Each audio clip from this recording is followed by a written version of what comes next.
Game On is brought to you by the Bucks County Community College. Hello, welcome to our on-campus With Game On football show. I'm your host, Jeff Beideman, and I'm joined here by two familiar faces. That would be Jen Wielgus and Drew Markol. And this week we are welcoming in Renee Washington, a new member of the show's team. All right, we're also waking up some of the echoes of high school days of football gone by as we travel here to Doylestown, home of the 3-0 Central Bucks West Bucks. All right, Drew, speaking of those Bucks, we've reached week 4 of the season. League play gets underway. There's some pretty interesting matchups, not the least of which is North Penn traveling to Central Bucks West for an SOL Continental game. Yeah, Jeff, absolutely. I mean, it's not quite, Pettin versus Pettin like we had way back when. I feel like you've said that before. Yeah, but it's nice to see Central Bucks West back in play here. Absolutely. The West coach, Chaz Cathers, he's building a program. He's done a nice job. He has really done a nice job. They're getting better and better. Now you're stepping up in class against North Penn, but you're 3-0. You shut out a pretty good Quakertown team last week, and you're getting a North Penn team that struggled, albeit against two really good teams early, that bounced back against Pennsbury last week for a win.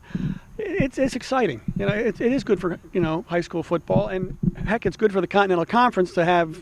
Yeah, absolutely. Somebody challenging them, or at least a game early in the year that looks like it could be competitive. Right. And will it be? We'll see. But again, it's good for the sport. And I saw the Bucks on Friday night against Quakertown that they dominated and they had a huge crowd. So that's always good for high school football. The fans are always in it. Let's jump over to the National Conference. A great opener, Council Rock South at Truman. Truman is 3-0. Yeah. You talked about them being 2-0 and how historic that was last week. Truman's 3-0. You know who else is? Bensalem. They beat Carroll, a Catholic League team, and not a terrible Catholic League team by any stretch. Carroll beat Comaligan. Yeah. So Bensalem's off to a 3-0 start, and they play Abington.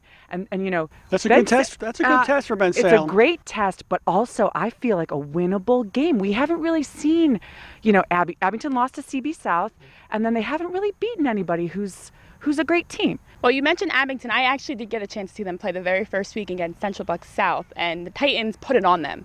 But what I saw from them that was actually very concerning was the way that they played. I mean, we know about Daryl Davis-McNeil, and he's the big player on their team. But in that game, and then also this past weekend when they played Cheltenham, which is a rivalry game, they got up to play. I saw them play them last year. Very emotional game. They always have a big crowd for that game. And they were up 35-0 in the second quarter and then gave up 20 points and didn't score the rest of the game. That is concerning to me. All right, Renee, we also have some BAL games and league games kicking off this week. Yes. Now, I have actually been fortunate to go see New Hope Soulbury and Bristol play. I also saw them play each other last year. Now, last year, New Hope Soulbury won in a very close game, 1-3 in the final minute they scored. And both teams were it was an emotional game. It's a rivalry game. I saw Bristol in preseason, and I was wearing yellow. Let's just say the bees were not the only things attacking me that day. Every single Bristol player, the coach was literally saying, don't ever show up here again in yellow. They knew exactly right away. As soon as I came walking on the field, they're like, no, you need to change your shirt. Wow, and that's another thing that's really good. That's really good for high school football. No offense, Renee. No, when teams hate each other that much, and then to make it better, I covered New Hope Soulbury on Saturday. As soon as they finished shaking hands against Academy of the New Church, the first thing the players are asking is, what did Bristol do? Did they win? What was the score? So these two teams have circled this game on their calendar going back to last year, and it's going to be a very exciting game. And it's really a coin flip game.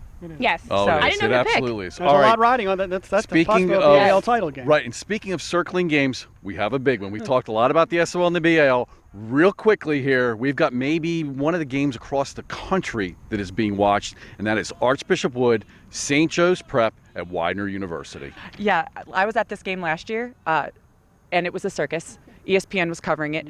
It's always going to be a circus, I feel like, as long as these two teams play. But it really doesn't matter that much. And, Prep, the regional rankings from USA Today just came out. Prep is number 2. Wood just beat the number 1 ranked team in Jersey last year. So rankings don't mean anything. This game will be fun. It'll be a great test. But Wood plays in a different classification, and they're going to probably go to Hershey and play for another 5A state title, and Prep's going to play maybe for another 6A state title. But you are talking about I don't think defending it's maybe, 5A champ and 6A champ, so sure. It's quite a game. Prep's won the last 2 of these things, and Wood is always there, so it's good.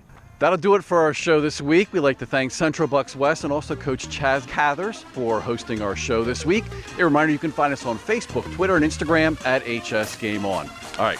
Thanks again for watching, and we will see you tomorrow for our Beat the Experts show.